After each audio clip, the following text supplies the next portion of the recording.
Are you surprised that Dan Snyder finally made the decision to change the name in Washington? No. And Skip, I said it when it came down and we started talking about who was requesting that he change this name. I said, Skip, it won't be long now. Because you look at the FedEx, Pepsi, Nike request the name change. Amazon said, we're going to stop selling your merchandise. Walmart, Target says, yeah, we're going to stop selling your merchandise also. Skip, he had no choice. So no matter how much, Skip, and let me pull this up right quick, Skip, because I wrote this, because Daniel Snyder, he's like, Skip, you remember what he said? He said this, I think it was like May of 2013. Yep. We will never change the name of the team. As a lifelong Redskin fan, and I think that Redskin fans understand the great tradition, what it's all about, what it means. So we feel pretty fortunate to just be working on next season.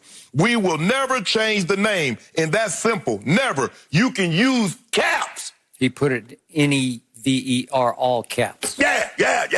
A cap, but never a cap. Skip, no business can afford to lose $50, $100 million a year in advertising over an extended period of time without it having long-term ramifications. And that's what, and FedEx says, if you don't change the name, we're taking our name off the stadium. It's as simple as that. Yep. And so he had no choice. Skip, he fought it because the people in the beginning that requested it were fans. And he's like, y'all gonna come to the game anyway, so, and I give y'all a couple of months, and y'all forget all about it. We win a game here or there, and you'll be cheering us on again. But when these heavy hitters said, you know what? Change it or else. He had no choice. He thought about it. Well, you know, we're gonna look into it. We're gonna do what you need to look into. You have a name that people deem is offensive, that's derogatory, and the Native American says it's a slur, it's racist. Okay, what do you need? What internal investigation do you need to give? That you need to look at to say, okay, is it really that? They said it, move on. So, Skip, I am not surprised. Now, I might be a little surprised that it happened so quick. Skip, we're not even 2 weeks. And they're like, yeah, we got a new name. But I'm not surprised in the least that it happened because when this is almost $1 trillion in corporations value. And they say, you need to do something with this name or we got to go. Yep. He had no choice. Had no choice. And guess what, Skip? All that being said, it was the right thing to do. It's been the right thing to do for years and years and more years. I have run out of air on national TV saying this is just wrong. No matter how you look at it, whether you consider it just an all-out racial slur or just a derogatory, sort of defamatory term used toward Native Americans that goes way back to the days in which we, as white people, white settlers, white government, declared war on the Native Americans. It's just wrong to use it as the derogatory or racial slur nickname of a National Football League team in our nation's capital. I can't make that up, but it happened. And you know the story, and I don't want to go too much back. The original owner, George Preston Marshall, founder of the pro football team. This was back in Boston days. They were the original, they were called Boston Braves because the baseball team was Boston Braves that they shared a stadium with. Then they moved to Fenway, and they shared occupancy with the Red Sox. And George Preston Marshall, who turned into one of the great bigots in the history of the National Football League, said, wait, let's change he was already that. He just exposed himself once he gave that name. Yeah, but later he was the last to integrate. 1962 it took him to. He said, how about, let's see, Red Sox? Let's go from Braves to Redskins. Well, wait a second, that's derogatory. So he goes out and hires a coach who has some sort of Native American ancestry to try to sell it to the populace. And it doesn't work there, at least it didn't sell.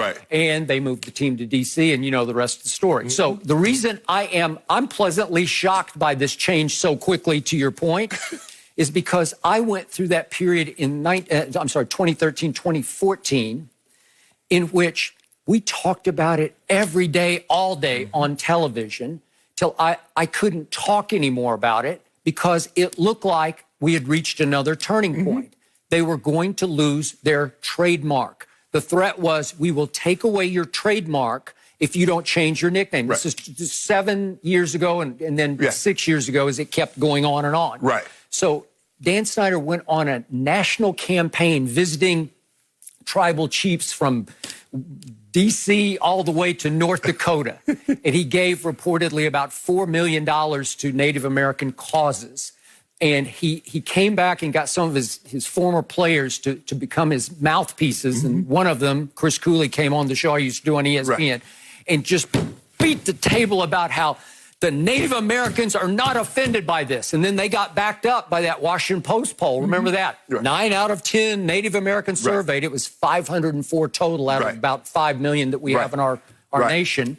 504, 9 out of 10 say, we're not offended. Well, they were older. Did they come from the tribe that got that $4 million? Because it was reported, Skip, that he gave that one bulk sum and has given nothing since. And you're probably right about that. But he kept campaigning. We're honoring Native Americans with this nickname. Well, wait a second. What's the origin of it? I know I grew up watching what were called cowboy and Indian movies, and that was about as derogatory a term as you could use.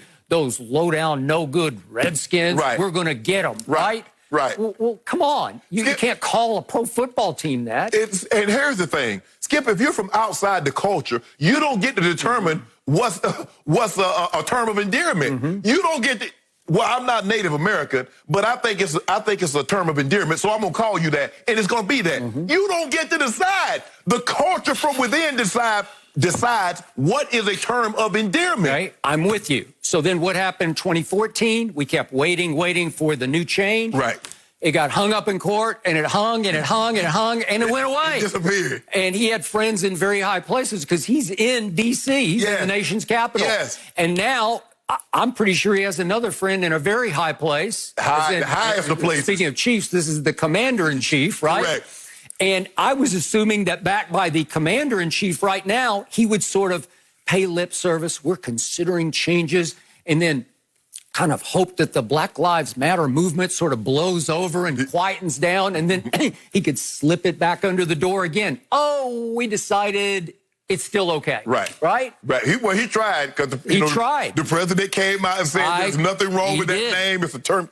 Okay, but to your point, I just read last night that there was a letter signed by 87 investors and shareholders with a total worth of $620 billion. This letter was sent to FedEx, PepsiCo, and Nike asking them to stop doing business with the team unless that name was changed.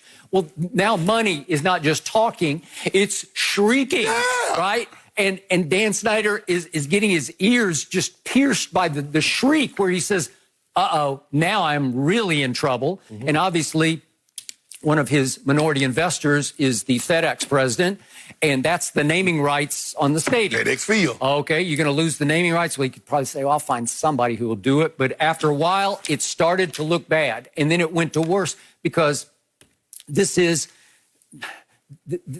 what's happening with this country right now. This country is just in a new mood, and it's a great new mood of, hey, that's got to stop. And it started with all the racist symbols and racist behavior. No, we're calling you out. We're taking that down. It's that time. And then we turn to the Native American. Well, wait a second. Well, that's the most glaring example of racism against Native Americans to me, as far as a big public glaring example. Well, it's like taking that statue down. Let's take that one down too, right? Yeah, and they should skip. And I think the thing is that Daniel Snyder started to realize if it doesn't make dollars, it doesn't make sense. CENTS and SENSE. It didn't make sense to him, Skip. And they say money talks, but cash screams. So you talk about $620 billion. That's what these companies were worth. And some of these were, FedEx had his name on the building. What are they paying, Skip? $15-20 million a year? Pepsi probably was in the building. Nike selling their merchandise. Do we need to mention anything about Amazon? Jeff Bezos worth about $200 billion. So he had no choice. I get it now. If he'd lost his copyrights, he probably would have did that earlier because you and I could have been making Washington shirts and making money off it. And he didn't want that. So now he's forced to do this. He has no choice. Now, I was waiting for the other owners to come out, but, they wasn't going to say anything. They was like, I mean, maybe they did behind the scenes. We don't know. When Nike and Pepsi and FedEx and all these others came out, he didn't have no choice. Okay, quick thought on Tomahawk Chop. Is that the next thing that should go? No, the Braves, all that should go. You think I think Cleveland is probably going to be the next one to change their name. I would agree with that. But Skip, what's the Tomahawk? Because what do they do, Skip? The sound that they make when they make the chop. I don't get it. So I will keep the name and do away with the chop. So I want to know, how do you prevent that, Skip? How do you prevent that in the stadium?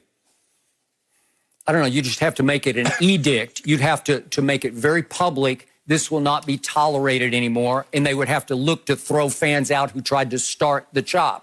And after a while, maybe people would just abide by the new rule and just stop it, because they'd be ashamed, because they should be ashamed of taking the Tomahawk Chop as a symbol. And remember, it started, I'm pretty sure, at Florida State University back in the 80s. They are called the Seminoles. Right. Okay. Where did the tomahawk come from? Well, it's to me, it's a racist symbol, or it's a sad symbol of the white people coming into this country, government, settlers, and just declaring war on all Native American tribes all over this country.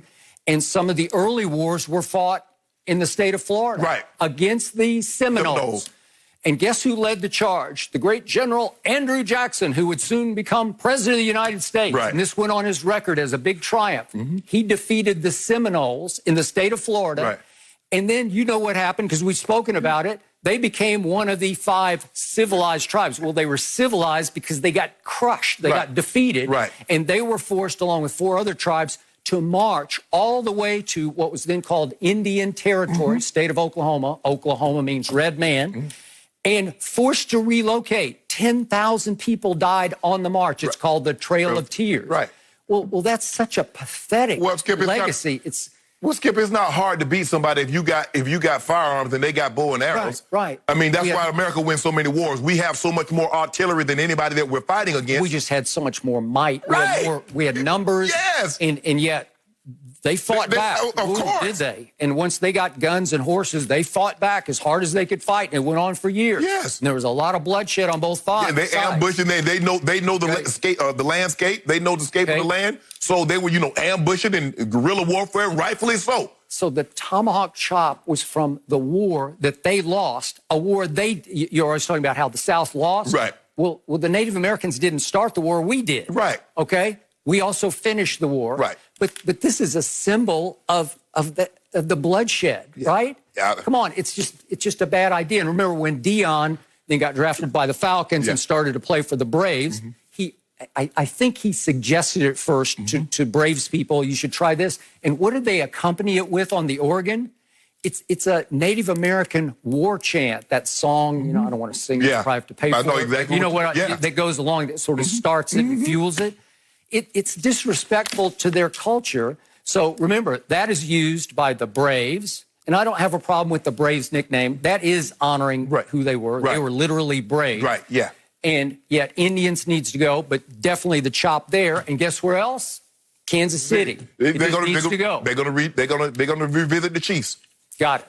And I don't know if they'll revisit the nickname or the chop.